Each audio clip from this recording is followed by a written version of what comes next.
Pesticide not required. Look at this little guy. It's a frog. It's a new roguelike. Froguelike. Look at the little guy. New action roguelike. It's a bullet hell, but instead of bullets, it's just a bunch of little bugs that this little frog guy is gonna eat. It's pretty fun. I just played this game for like 3 hours straight. I won 4 out of 5 runs. It's pretty simple. It's a pretty easy game, but it has like new game plus mode, so you can keep playing it, scaling harder and harder. It is a roguelite, so it does have outside of battle elements that you can upgrade. Like I did some upgrading of damage and resistance and all that kind of stuff. But I've just been having a good time with this game. I'm not sponsored. Wish I was. It's a pretty simple roguelike. Like I said, I beat my first run. I also beat my second and fourth run. Then I lost one.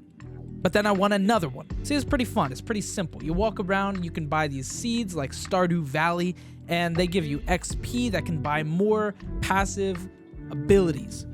You can also buy new weapons, and you have these 5 little weapons down here that cool down and attack and auto attack, so you don't even have to like do anything. Although you can aim it with the keys, so you know there is definitely dodging and aiming like any kind of action roguelike bullet hell kind of game.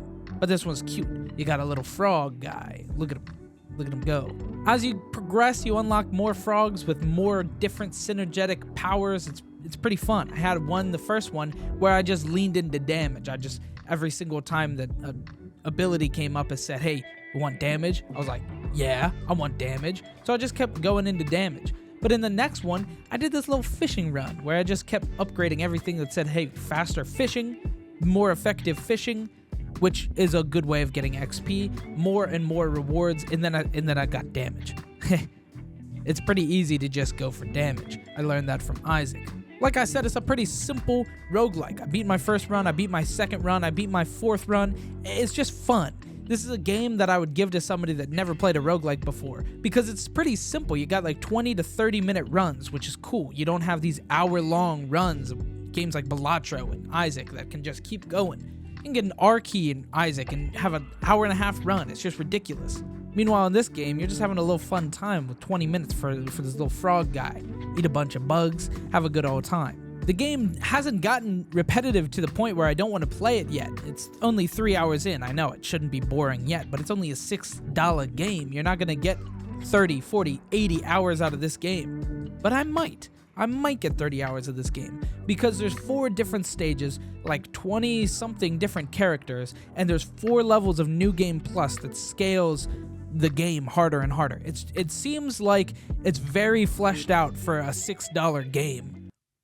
Once again, not sponsored. As you progress, you can get more weapons and more passive abilities, and you can really mold your run to be how you want it to be.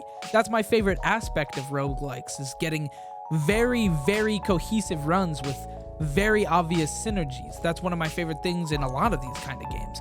Isaac has really, really incredibly fleshed out synergies, and that's not quite how I'm feeling about this game yet, but like I said, 3 hours in. One thing I really do like about this game is the characters. There's like 20 something characters, and each one seems like a very obvious build around. I played this one character that gets a lot of stats when he mines, so you just walk around and you mine these little ore veins and continue to farm up damage stats.